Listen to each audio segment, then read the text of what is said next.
your idea? Or No, was that was my editor's Okay, idea. yeah. So it was all like Oni Press doing their thing.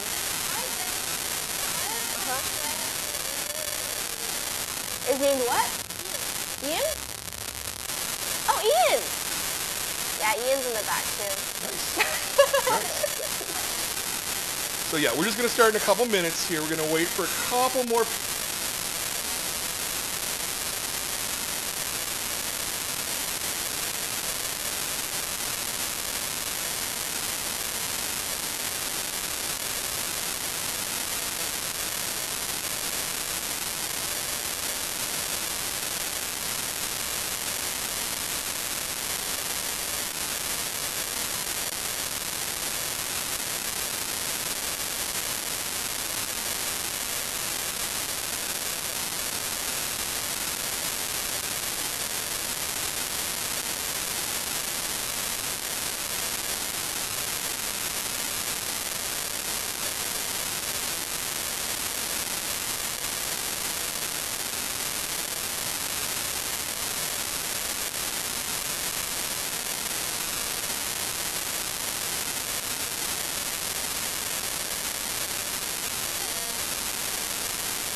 Okay.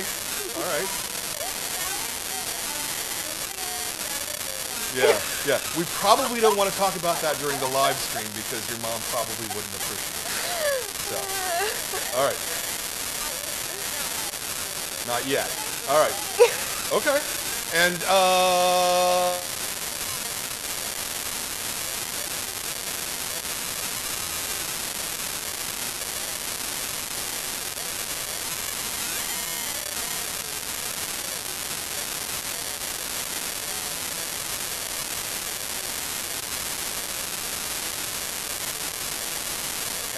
and I'm hoping you guys all have.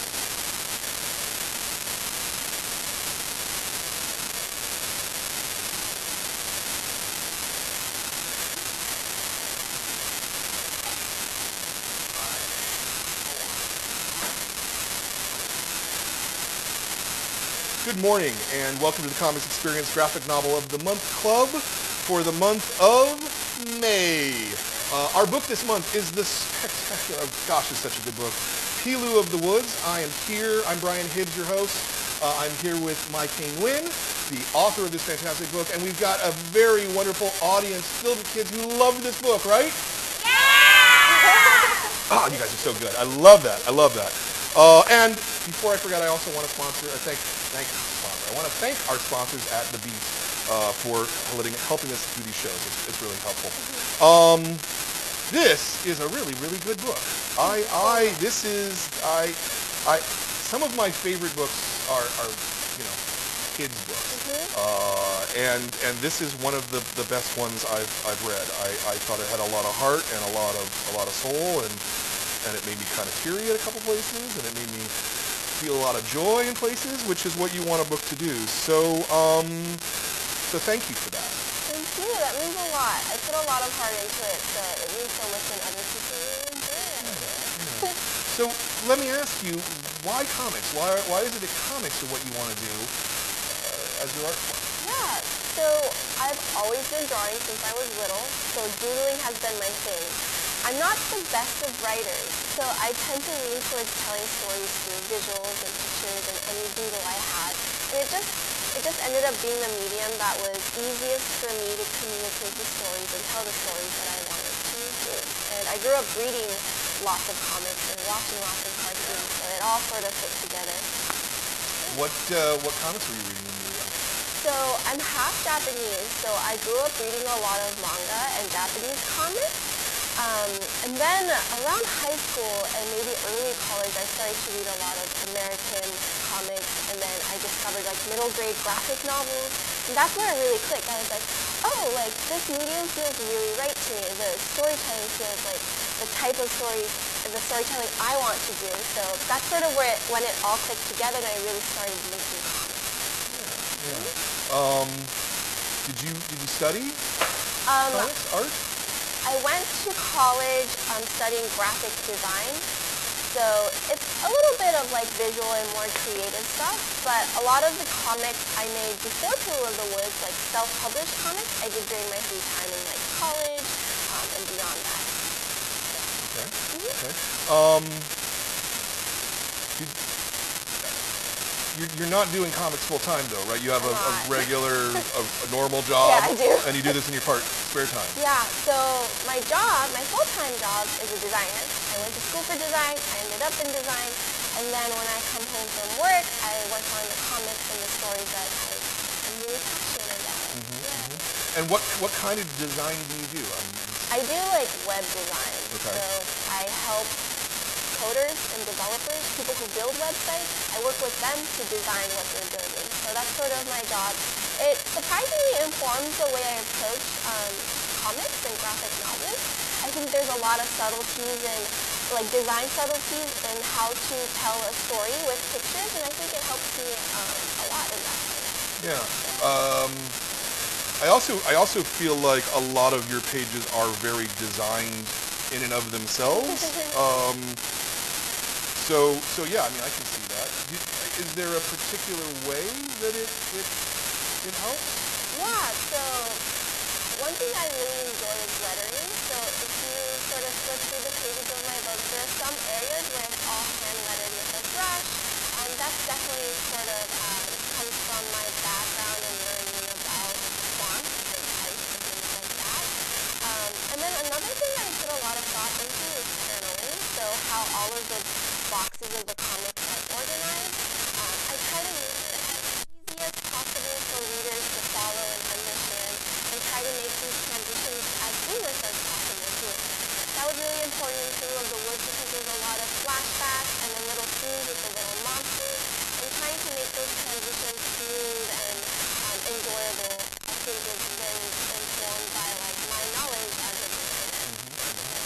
are you looking at other comics as well for inspiration? Definitely. So I think in terms of timeline, I draw a lot of inspiration from like Japanese comics as well. I think Japanese comics tend to have like a very unique pattern style compared to Western comics. It flows in, it sort of approaches time differently, so it flows more smoothly, I would say, than like more Western comics. So I definitely draw a lot of inspiration from Japanese comics. And then obviously there's a lot of more recent middle grade comic books that I really love, that I always sort of like look to when I think about what kind of comic I want to read. Where did the idea for the book come from? Yeah. So I came up with this idea maybe like 5 years ago. For my stories, I usually start with like a single image in my head that I get really like obsessed about, and I want to build a story around it. Specifically for PILU of the Woods, I went to school in Central California in a town called San Luis Obispo, and there's a lot of beautiful hikes and trails around that area. And during that time, I used to go on hikes a lot. And when I'm hiking, I tend to be like spacing out a lot and thinking of like fantastical like stories and story ideas. And when you're hiking, sometimes you see these fallen trees that are hollow in the inside. And I was thinking about how cool it would be if you like saw a little forest spirit tucked in their rock. So that imagery sort of got stuck in my head, and I started sketching it and then building the story around it. So it definitely started with PILU. Okay. We can have a question already. Go ahead.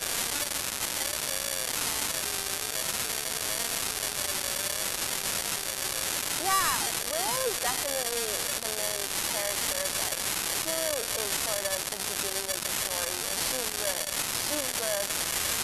character that brings everything together. So yeah,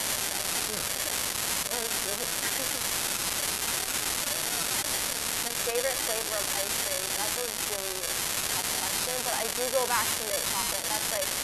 That's always been my favorite ice cream flavor, and I tend to judge like an ice cream shop by their mint chocolate chip.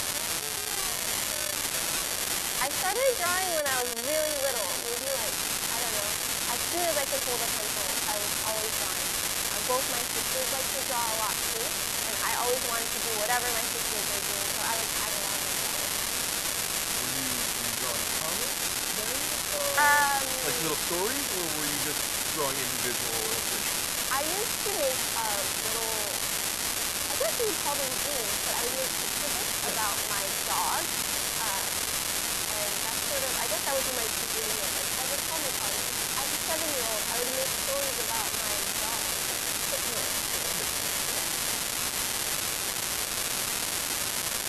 Yeah. I would say the main source of inspiration, like I said, is just the woods. I really enjoy nature, and I love the idea of encountering something serious and magical in the woods, in nature. And that's basically where it kind of evolved.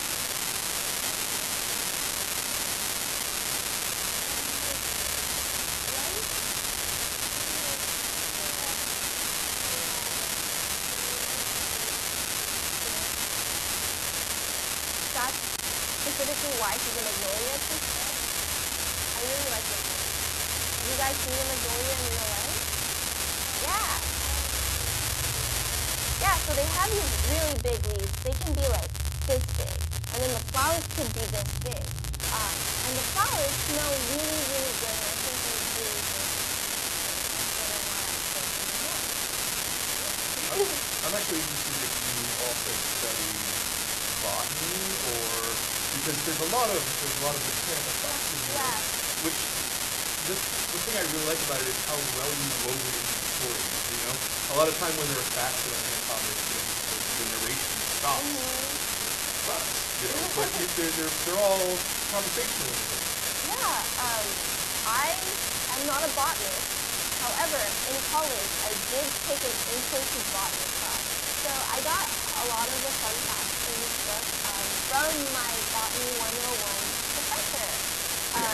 I would not say I'm at all an expert, but I really do enjoy it. And I really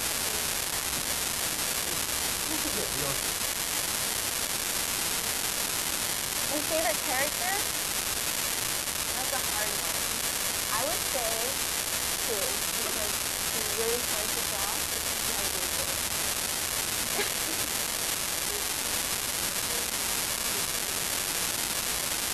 Yeah, so I would say both Sue and Willow, they both are a little bit of me. They both of their personalities and like the things they struggle with are things that I can relate with and things I've struggled with in the past and even today. So I would say both of them complement each other really well because they are, types of myself.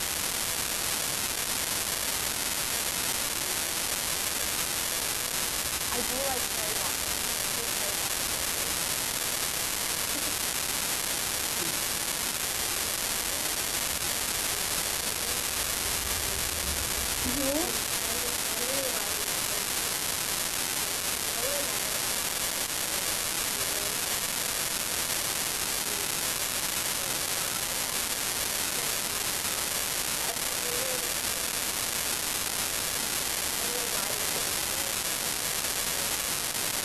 That's a really good question. Is that in the sequel?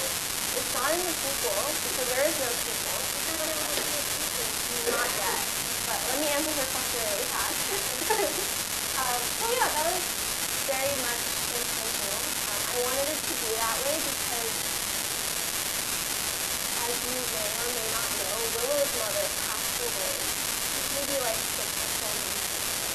I didn't want the focus to be on Willow's mother's passing. It was more on Willow processing and grieving.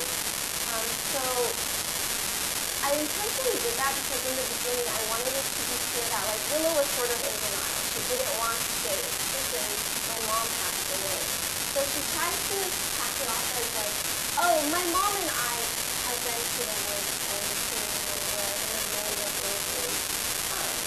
And she never explicitly says it because she's more focused on learning to come to terms with the little monster and just letting Willow do that stuff. Did you have a sorrow that big in your life? My mother is it's not autobiographical. No, that's why I phrased it in that way rather than... But something I struggled with when I was little is I was always afraid, and it's like a very irrational thing too, but I was always afraid as a child that my mother would go away or die. I don't know, it's like really dark, but that was something I was really scared of growing up for some reason. And I look back on some of the other story ideas I have bubbling in my head, and there's always a theme of sort of like wanting to protect some like guardian figure and then finding a way. So I think that theme of like family and finding a place to call home has been things that I think about a lot growing up and I find it really a lot of stories. Sure. The reason I asked is because I thought it was dealt with very sensitively, and it felt really true. I could feel Laura's loss and her pain, but not in a we're all in the foreground. It's all part of her person at that point. Another way of saying I just thought this was very beautifully done and very well handled. You have a question? How long does it take you to draw one panel? So the way I usually do it is I draw out the whole page, sketch it out, and then I ink over it with a brush and an ink called PILU ink. And then I scan it into my computer and then I color it on the computer. So it's hard for me to estimate like how long my time will take, but I would say a whole page could take like 5 to 6 hours, which is a lot, right? How do you color something on a computer? Yeah, so I use a program called Photoshop. Are you familiar? So yeah, I use Photoshop, and then I have this tablet called a Wacom tablet, and it's like a screen that you have a pen and you can draw on. So it's sort of like an iPad, but it's like clunkier and like older. So I color it using the tablet and Photoshop, and then a lot of people ask me with watercolor. The way I achieve that is I made my own watercolor texture and then scan it in, and what I do is I overlay it on top of the color pages in a way that it makes it look like watercolor. Oh, that's interesting. Yeah. That's interesting. Let's stay with craft just for because otherwise it's really easy to bounce around and then we lose threads of what to talk about. When you pitched this book, did you have any of it drawn? That kind of a thing. Like, what was the pitch like? Yeah. So when I brought this book to my publisher, Oni Press, I had about 10 pages already drawn and colored. It was something I wanted to do in my own time anyway, so I was already working on it when Oni Press had their little like open submissions period. So I did have the first 10 pages already drawn. However, I redrew it for this book because it looked a little outdated. So yeah. Okay. And you gave them a summary of. Yeah. So actually, that's an interesting question because that's one of the process steps that I struggled the most with. I am not a very good writer. In the past, when I make comics, it's all in my head, and I just sort of like vomit it onto a piece of paper. I'm like, here's a book. I made a book. But now that I was working with another team, which would be the publishing company, I had to be very good about telling them exactly what's going on in the story without me like making the whole book. So I had to make an outline. I had to make like a quick summary, and I had to have like an elevator pitch, which is like a few lines of what your story would be about. So I had to prepare all those things. That was very difficult for me to do, and I got a lot of help from my sister. And how many pages is the outline? The outline is about 3 or 4 pages. It's very short. So you did a real short one, yeah. Okay. Yeah. When you started the actual production of the book, because as you say, you're not confident of your writing abilities, though you're really good. I have to say, again, it's all writing is not just the words. It's how you tell the story. So I think you're good. Did you write scripts out for your editors, or were you doing breakdowns, or how did the process work with an editor? Yeah, so I didn't write a script. It feels very repetitive to me, simply because I'm doing all of the different things for making this book. So like writing a script and then putting that script into like a quick sketch felt repetitive to me. So what I did with my editor is I made these thumbnail sketches that were about like half a page each, and I made really rough sketches of what the page would look like, and I scripted right into my drawing. So I would write all the words into my drawing, and then I would pass it over to my editor to get her opinion. And then near the end of the process, my editor did a really good job of like going through and making sure all of my dialogue looked good and sounded good and flowed well. So it was sort of a hybrid process for sure. It doesn't align super closely with like what you would imagine a traditional like comic making process might look like. Sure. But yeah, my editor was she really adapted well to my process as well, and we worked really well together. Well, this is the magical part about comics. I mean, I've interviewed 100 and some odd cartoonists at this point, and nobody ever tells me the same story of how they do it. Ever. It's all like a fingerprint. And there are definitely people who script out everything, voluminously ahead of time, and people who just kind of make it up as they go along. And so did you diverge from your outline at all? Oh, I did. Yeah. A lot. Okay. So the first outline I sent to my editor was much shorter than this book. I added a lot to make it a meatier story and a more interesting and engaging story. And my editor was she worked really well with me because I would just like email her randomly and be like, wait, I have another idea. Can I add this in? And she wouldn't ask me to like write it out or make a new outline. She'd just be like, sure, just like show me your thumbnails. And that's cool. I would say like that's another thing that I struggle with, like because writing and drawing don't like gel well together, like the process for me, I tend to write as I draw. So sometimes when I write and then I draw it out, so many things change. Definitely something I want to work on with this. But yeah, definitely it changed a lot since the original outline. Yeah. And so did you ever reach a point where you were, oh my gosh, this was supposed to be 120 pages, and oh, it's going to be 160 now. Or oh, I've come up with this plot point, but I didn't do the part earlier in the story where I need to introduce that. Like those kind of like, I guess part of what I'm asking is, was there any redrawing of pages that you had to do as a result? There's a lot of tweaking I had to do in the dialogue, and then I had to add in a few more flashbacks here and there and sort of change where the flashbacks appeared. So I had to do a lot of tweaking of like the transition into the flashbacks and then out of the flashbacks. So there was definitely a lot of like fudging things around to make it still flow well. But overall, it went pretty smoothly. I think it helps that the story itself is pretty simple. Yeah. It's not like a crazy adventure fantasy plot where you really have to keep track of what all the characters and their intentions are. So I think that helped a lot as well. Lots of hands. So let's. I don't want these guys to get impatient. We'll just go around the room in order, please. I was wondering how long it took you to write the book, and also like how long did you spend each part? Like when you're doing the thumbnail sketches, would you do a thumbnail sketch of each page and then ink it and everything? Or would you do all the thumbnail sketches and then all the inking? Yeah, that's a really great question. Like how long did it take you? Yeah.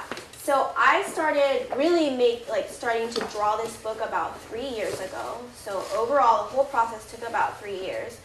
In terms of each step, I would say thumbnailing could be a few minutes to like 30 minutes. It really depends on what dialogue is in that page.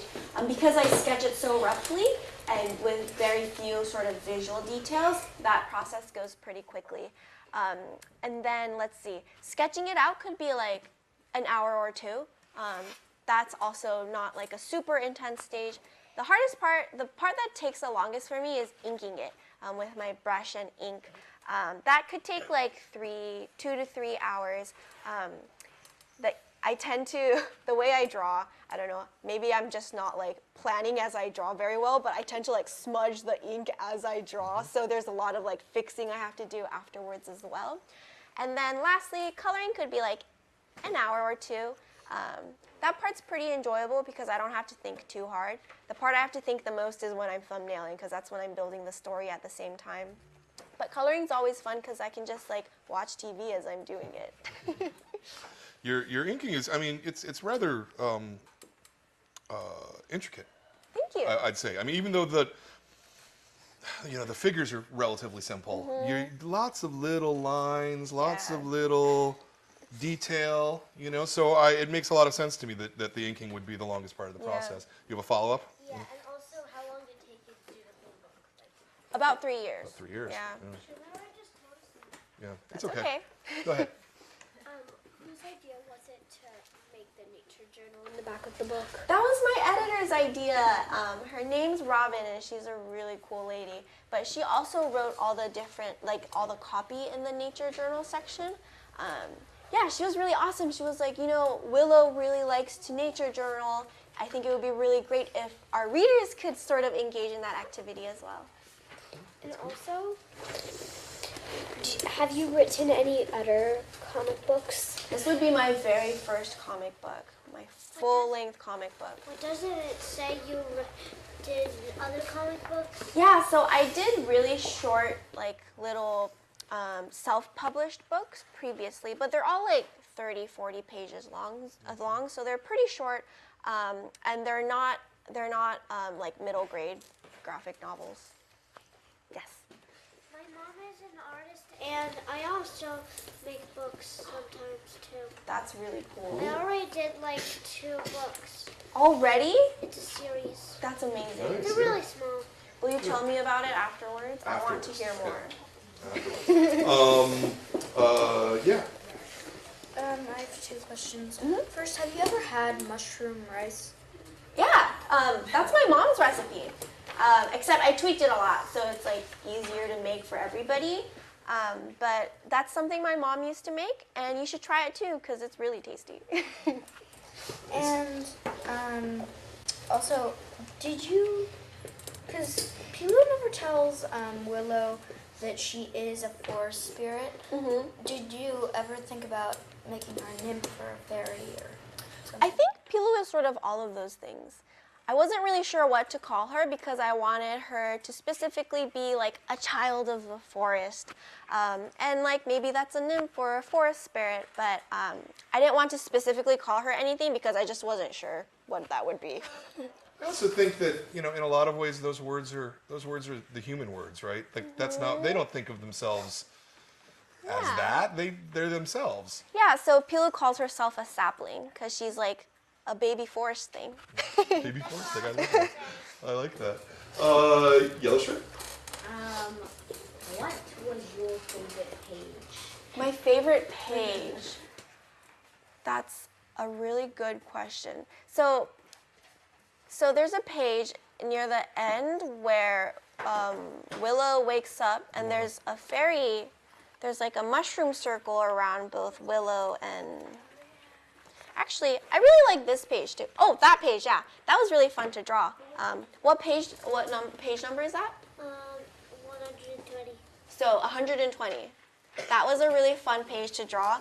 I also like this page, which is 130. It's an image of the magnolia grove, and the reason why I like it so much is because you can see all of PILU's little sisters hiding in the trees and like in the back. So that was a lot of fun to draw as well. Very nice. In the back. Why did you choose the color scheme that you chose to do? Yeah, that's a really great question. So I'm always thinking about, okay, because making comics is so time consuming, the first thing I did before I started actually coloring it was deciding on a color palette. So I had about 6 colors that I used throughout the book, and I tried to divide it up into like nature-y colors. So I had like 2 different greens, some browns, some blues and things like that. And I just tried to stick with that color palette and use it across all of the pages so I didn't have to think too much when I was like, what color would this leaf be? What type of green? I only have 2 greens to choose from. So yeah, that's a really great question, but that's sort of just how I put it all together. Yeah. And next to him? Me? Yep. Yeah. Have you ever had a dog? And if you did, what kind? Would it be like related to the dog that...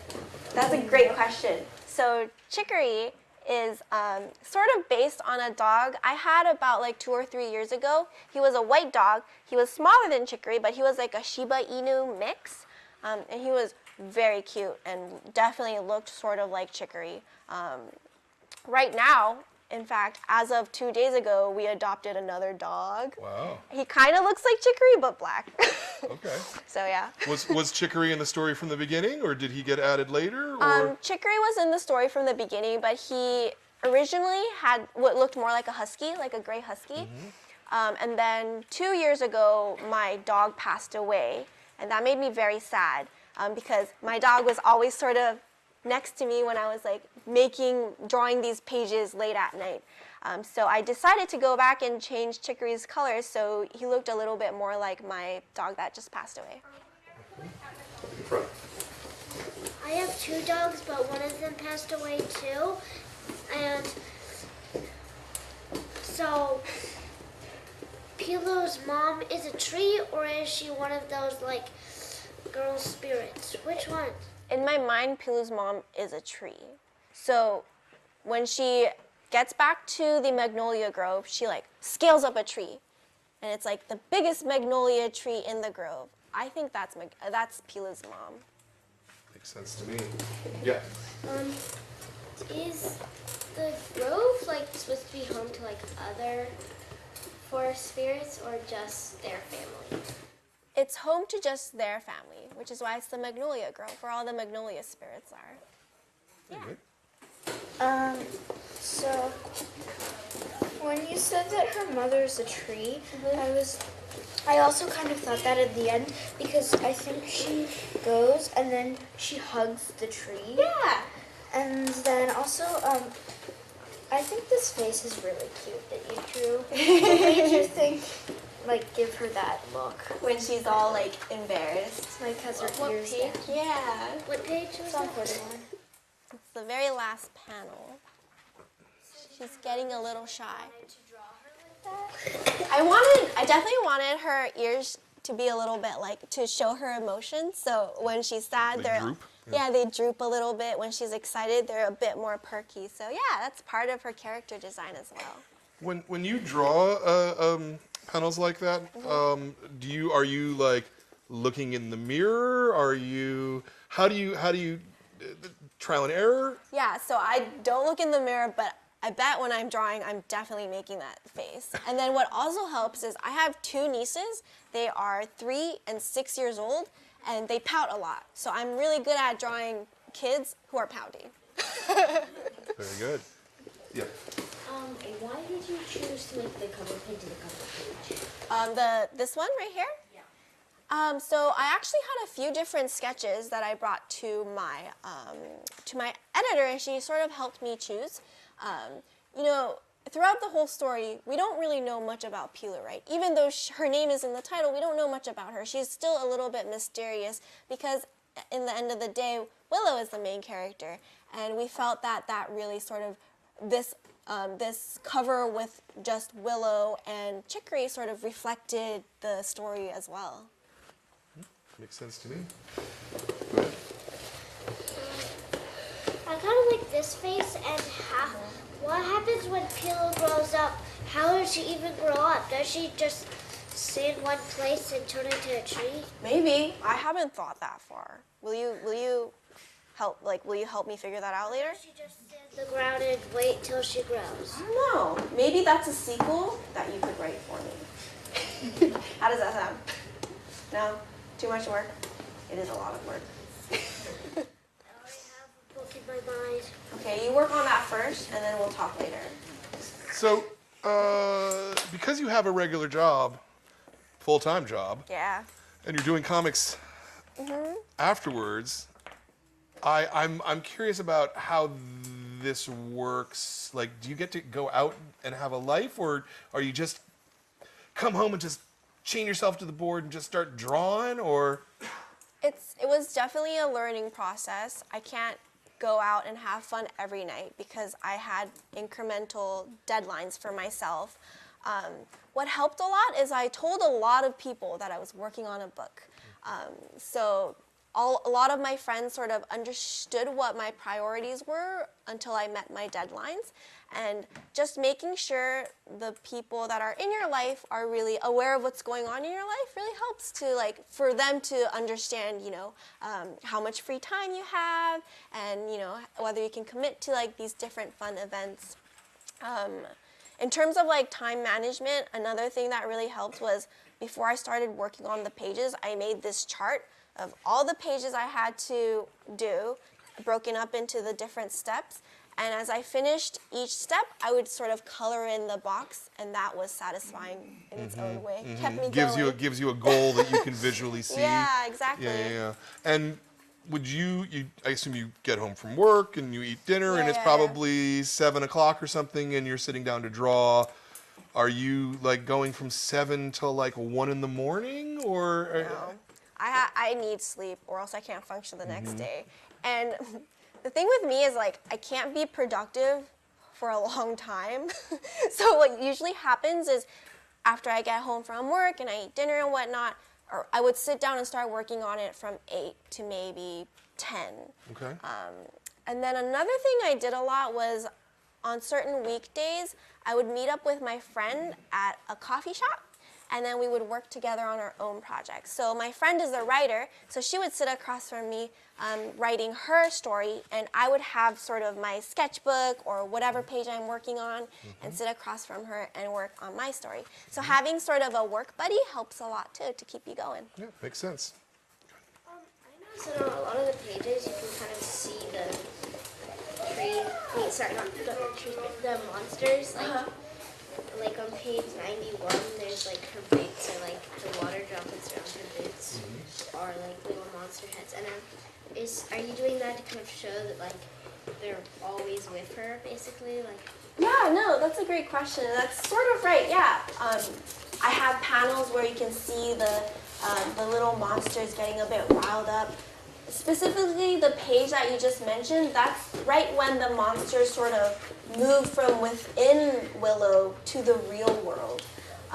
So they are these little monsters that are always with her. So, yeah. Do you live in San Francisco? I don't live in San Francisco. I live about 30 minutes south of San Francisco in Millbrae, which is where the airport is. So if you've ever been to the airport, I was in the area probably. At the end, you said that your friend actually drags you on Thursday nights to the coffee shop. Yeah, that's exactly how it happened.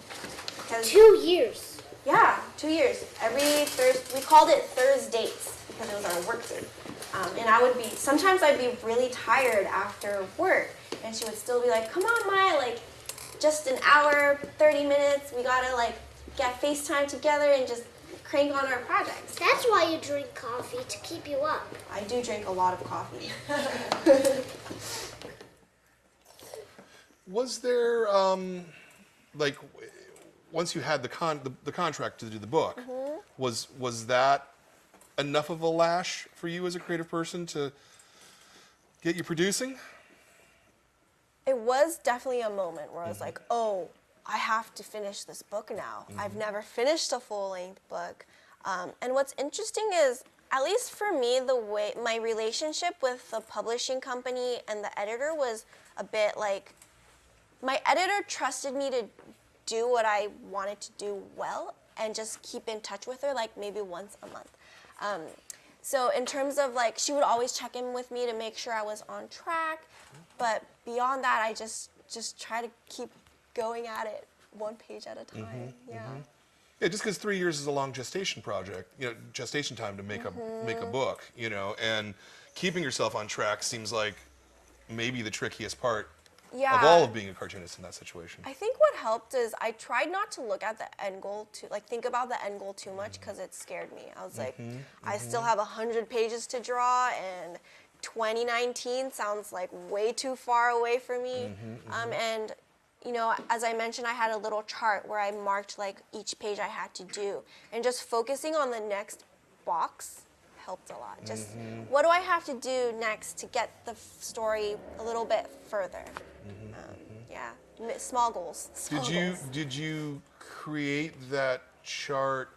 Did someone suggest that you do that, or did you came to that on your own? And if you came to it on your own, was it something you had done for your previous 32-page comics? I decided to do it by myself just because there was like so many things that I had to keep track of in my head. So I was like, it's easier to just draw out a chart for myself right now. And yeah. And it's not something I've done before because my previous stories have been pretty short. Like I said, about 20 to 30 pages. Sure. And because they were self-published, meaning I drew them and then I printed it out myself and made it into a book, I didn't have very strict deadlines. Sure. So, yeah. Yeah, you could do it whenever you wanted to at that point. Yeah. Exactly. Yeah. Okay. Was it scary to do something that was 4 times the length? Oh, yes. Yeah. It was terrifying. And, I go back to my initial comment about how important it is to, like, keep your friends in the loop. Let your friends know what you're working on, what you're passionate about, because you get a lot of support from your friends and family doing that. Yeah. Yeah. Okay. Questions more? Really? Oh, we got all your questions out of the way. Great. All right, let me ask a question or two. I think I know the answer to. We have a lot of really nice effects like of rain and things like that, where the rain is white, right? Or like say these jars are white on a black space, but when you're drawing it on a paper, so clearly you must be drawing the reverse of that, and then this is a color effect? How does that work? So for the jars, I just block out the black areas and like I actually draw like the line that touches the white area and just like color in anything that's black. So it's a bit tedious. Sometimes I use a white gel pen because it gets like too small. So like I'll have like a blacked out area with sumi ink, and then I would use like a white gel pen to just like trace out the outlines. And then the contrast might not be that great. Like the white gel pen might look a little gray on the black, and that's when you can go into Photoshop and you can adjust the contrast so it's like very crisp and clean. In terms of the rain is a texture I made. So I drew like the lines for the rain in ink, and then I reversed it in Photoshop so it's white, and then I would just paste it onto all the scenes where there's a lot of rain. Okay. Yeah.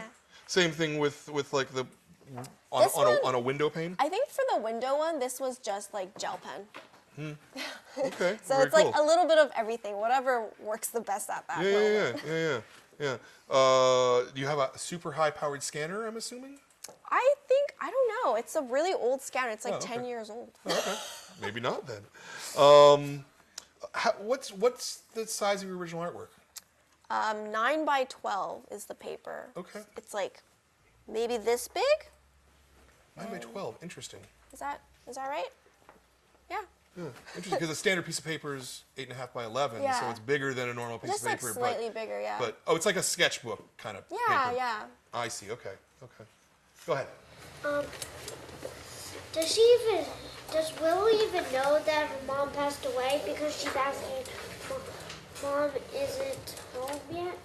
That's right before she finds out that her mom got into a car accident and passed away. So that's a flashback where she's wondering, this is right after she got into that fight with her mom where her mom was like, I can't let you hike into the woods today because I have to go into town and pick up some groceries. And that's like maybe like a few hours after where Willow's thinking, where's Mom? Why isn't she back yet? Yeah. I love this book. Go ahead. Yes. Oh, yeah. Please. Sorry. Yes. So on the back, the summary on the back, it says your inner feelings. Is that the ghost? Yeah, that would be the little monsters. And under it, it looks like it's the ghost.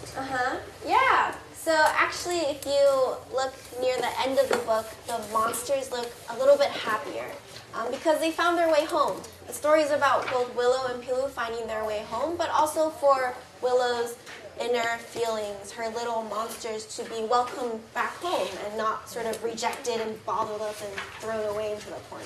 Yeah, and that's one of the things that I really thought was the most important part of this book is that you have to own your little monsters. Yeah. You can't reject them or push them away. That doesn't help anything. It's being sad and being angry is a part of being human, and it's a part of you, and it's okay to feel angry and sad and to feel those feelings, and it's even okay sometimes to yell at people, to get those feelings out. Yep. Because the people who love you will understand. Absolutely. That's what I think, at least, and that's one of the things I thought was so beautiful about this. Please.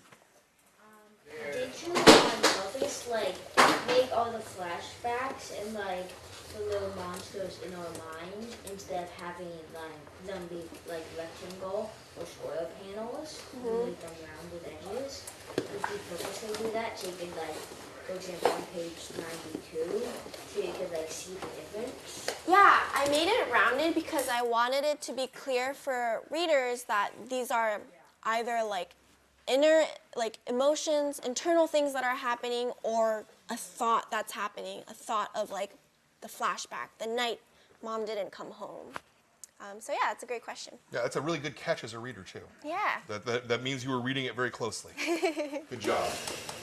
Why do the little monsters look a little brighter the Magnolia flower Willow got?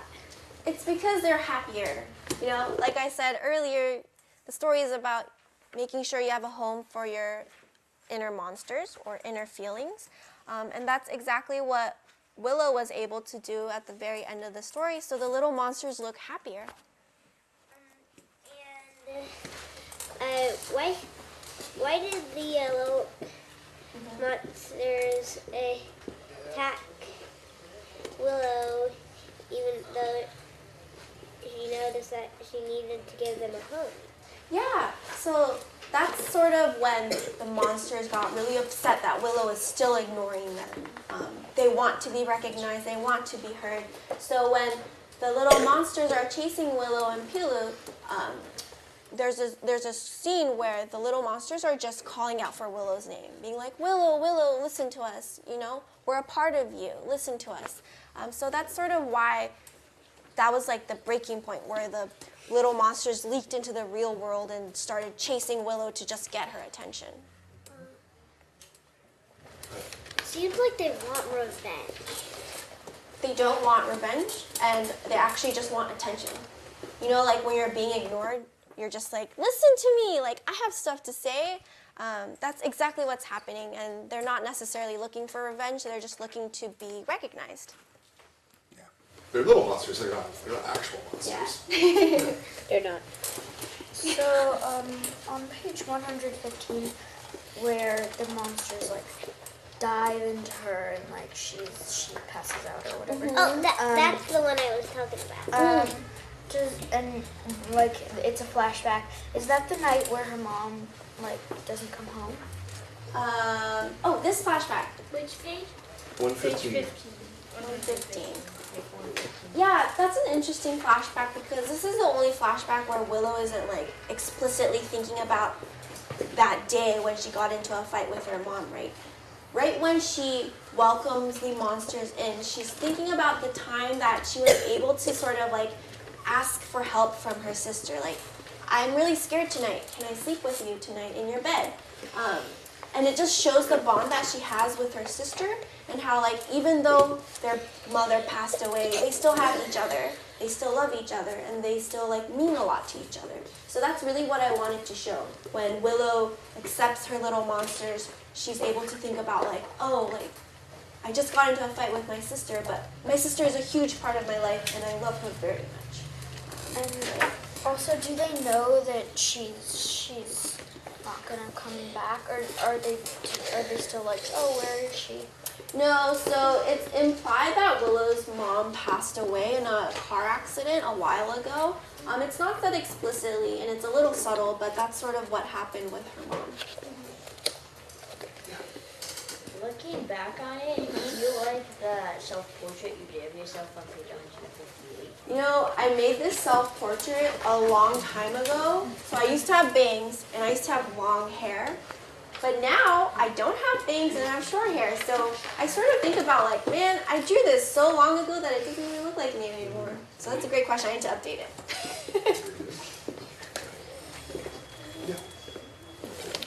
But does Willow know that her mom died in the car? She does. She does. So how does she find out? Her dad probably told her. Her dad probably got a phone call, maybe from the hospital. It's not something like I really thought about. Like I said, I wanted the focus to be sort of Willow coming to terms with like her grief and her emotions.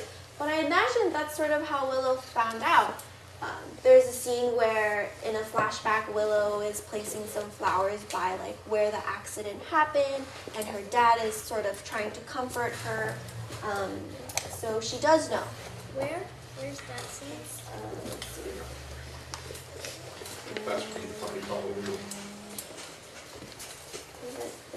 Is it? I remember it. Yeah, I remember. Page 87. 87. There you go. Very good. Yeah. Is it in this flashback on page 115, 116, 117, where she's sleeping with Yeah. her sister? it's supposed to be that they already learned that my mom is dead there. Yeah, so this is like maybe a little bit after their mom passed away, and Willow just has a hard time falling asleep without thinking about really dark thoughts or just being really sad. And that's when she goes to her sister's room and she's like, hey, can I hang out with you? Because I have a hard time falling asleep. So that is correct, yeah. Yeah. Yeah. Out of all of the people on the thank you page, who would you say help the most? Of your friends, which one's the nicest? So let's see. Was it the dog? Was it the other dog? That's a great question, but I have to say the very first person, her name is Isla. She's my oldest sister. She is also an artist and she also makes comic books, and she really helped me and encouraged me to start sharing my work with a bigger audience. So when the publishing company started taking submissions for a book, it was my sister's idea. She was like, Mai, I know you're working on this book. Why don't you submit it? You already have like 10 pages inked and colored. You should do it. And I was very like, oh no, like that's scary. I don't take risks. That's too much. I'm gonna self-publish it anyway. But she really pushed me to do it, and she really, even throughout the process, she looked over my outlines, she looked over my overviews, she read through my thumbnails multiple times. Throughout every stage, she was really there for me, so I would say my sister was the most helpful. Thank you very much for doing that, because otherwise we wouldn't have this book in this form. Thank you. Wow. Go ahead. Well, I have a friend named Ian, and also, why does this little monster seem happy in the jar? They're just hanging out, just having a good time, poking their heads out. This guy's happy. Yeah, I don't know. I just thought they'd look cute. Looks like the jar's closed. Is it? It's actually open, but it's like angled in the way you can't see it. Or maybe they're, jar monsters. They're just hanging out. But Kind of like how when you unscrew the lid and there's like that right here. right, There you go. exactly. And from the side it kind of looks like the jars. There you go. So I think they kind of like it there because they have the choice to go out or in. Yeah. And they're warm. Keeps them warm. it's like a doghouse, in other words. Warm. But they can they Monster actually jar? even breathe there? I don't know. You have to ask them. Do they I'm not breathe? sure if they I don't think even they do. have noses. I don't think so either, because they're just emotions, right? Do your emotions breathe? I don't think so. No, it's like Will, your because body you out. said that they were like the mushroom root. Yeah. Because like it's not really like they're alive. It's just more they are inside of you, and those are just what you can see. There's stuff that you can't see, like mushrooms. Yeah. No, it's a fantastic metaphor. Really, it works so well. What do you have coming next? What? So I don't have like any projects that are ready to go, but I do have a few story ideas that I want to start fleshing out, Okay. and that's sort of what I'm working on right now during my free time. Like you, I'm just like starting to write some stories that I have in my mind. Okay, so it might be a couple of years before we see something else. We'll see. Okay. The sequel? Not the sequel, Yeah. You unfortunately. said there would be a sequel, maybe. I actually said there wouldn't be a sequel, but you can work on it if you would like. I am not going. Okay, cool. We're on the same page It's then. your book. Yeah. What are your other story ideas? What are all of them? All of them. What are your other story ideas? So I really want to do like a fantasy story next, where it's less about like inner conflicts and things like that, but more about like an adventure. So I want to do a story that's a little bit more complex with more characters, which will be a little challenging because, like I said, I'm not the best of writers, and that's when you really have to be good at like writing and planning all these different plot points. So we'll see how that goes. I definitely want to do a little bit more fantastical sort of adventure stories. Cool. I want to see that. Yeah. You'd want to see that? Yeah. Yeah. Yeah. have a second book for Tea Dragon? I didn't work on Tea Dragon Society, but I love that book. Yeah. That was And Katie O'Neill. O'Neill. And I can tell you that Katie O'Neill's second Tea Dragon book is coming out soon, I think. So you can pre-order it. Yep. Yep. Very good. Well, normally we end on a plug for your work, but that's right. You're ending on a plug for someone else's work. I think that's fantastic. I know that, and I think I can speak for these guys, that we would love to see more work from you. This is a fantastic, beautiful a comic, and it really resonated with me. And look how many kids came out, you know, on a rainy day with the Beta Breakers race going on, and I think that's great. I want more work from you now. Now, I hope this book is incredibly successful so that you're able to maybe, you know, Yep. work comics full time instead. That'd be you know? great, yeah. Wouldn't that be great? Yeah. Thank you so much. Yeah, thank That means you. a lot. Yeah, thank you. The book is PILU of the Woods. If you're watching this at home, you haven't read it yet. I mean, seriously, hie-thee to a comic store. Get yourself a copy of it. It is a fantastic book. And thank you, Mai, for coming out and talking to us all about it. Thank you all for coming out, and we'll see. Oh, wait, next month. Wait, see, this is why I've been holding this book in my lap all show long, and you kept seeing it actually, so it's not actually even a surprise anymore because I didn't do it right. But next month's book will be Glitch by Sarah Grayley. We have copies for the guys who are here if you guys want to pick it up today. Miranda will help you up front. And Sarah is in the UK, so we will not be able to have her in person because I cannot afford transcontinental flights, unfortunately. But we will be doing it on video, and she'll be staying up late in the night to come and do that. But this month's book was this. And again, thank you is all I can say. Again, I know I keep saying it, but I really thought this was a special, fantastic book. Thank you so much, and thank you for having me, and thank you for all of your questions. They were very good questions. Yep. All right. Thanks very much. We'll see you next month. Take care. And we're out. Very good. Okay, so if everybody will just give us a